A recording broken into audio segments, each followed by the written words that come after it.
geçen yıllarda olduğu gibi yine bu yılda inşallah kurban çalışmalarına başlamışız. Yaklaşık bir ay önce bu çalışmalara başladık. Bugünden itibaren elimizde 15 büyükbaş hayvan olmak üzere 20 küçükbaş hayvan elimizde mevcuttur. İnşallah bayram güne kadar daha da sayısı artabilir. Ve her sene yaptığımız gibi yine de oto kardeşler yıkama var. Her sene orada kestiğimiz bir yerimizdir. Yine inşallah orada kesim olan gerçekleştireceğiz.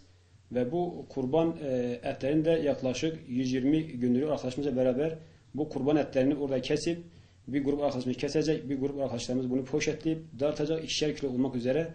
Ve daha önce elimizde tespitli olan aileler, fakir aileler yaklaşık 2000'e yakın fakir ailemiz var. İnşallah amacımız da bu 2000 aileye bu kurban etini ulaştırmaktır.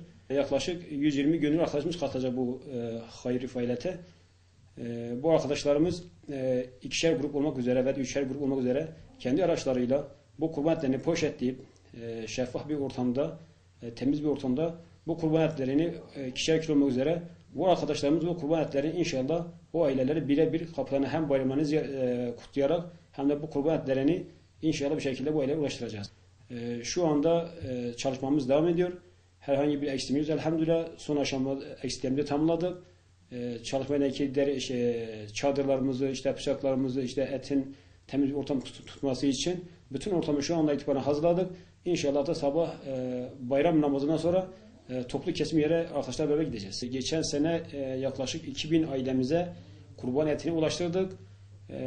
İnşallah yine de geçen senenin çalışmalarından yola çıkarak bu sene inşallah hedefimiz daha fazla fakir aileye kurban etini ulaştırmaktır. Valilikten deri toplama izni çıktı, resmi iznimiz çıktı.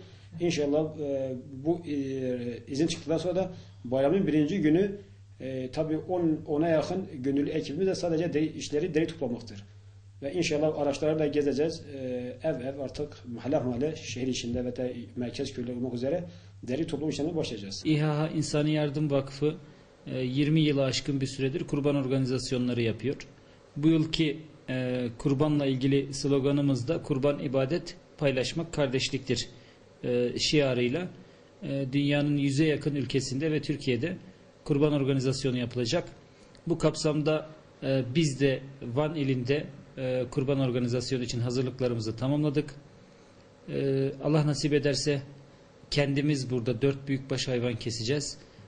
Bir de ilden, daha doğrusu merkezden gelecek takviyelerle birlikte 800 ile 1000 aileye ulaşmayı hedefliyoruz. İnşallah bu bayramda onlara kurban eti yedireceğiz ve kurban etimizi paylaşmış olacağız. Yine bu kapsamda muhtaç ailelere yönelik gıda yardımı kampanyamız kurban münasebetiyle devam edecek.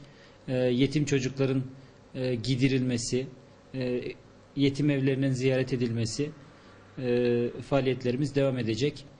Yine kurban kapsamında buradan 2 gönüllü arkadaşımızı yurt dışına gönderiyoruz. Onlar yurt dışındaki çalışmalara yardımcı olacaklar. Bu kapsamda inşallah birlik ve beraberlik içerisinde güzel bir kurban bayramı geçirmeyi umut ediyoruz.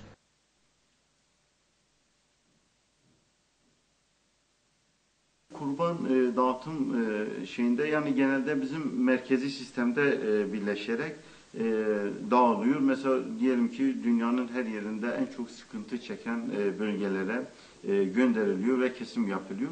Ayrıca işte bazen Van bölgesinde de aynı dağıtımı yapmaktayız. Ayrıca buradaki gönüllüler tarafından da etler toplanarak yine bu fakir ailelere ulaştırılıyor.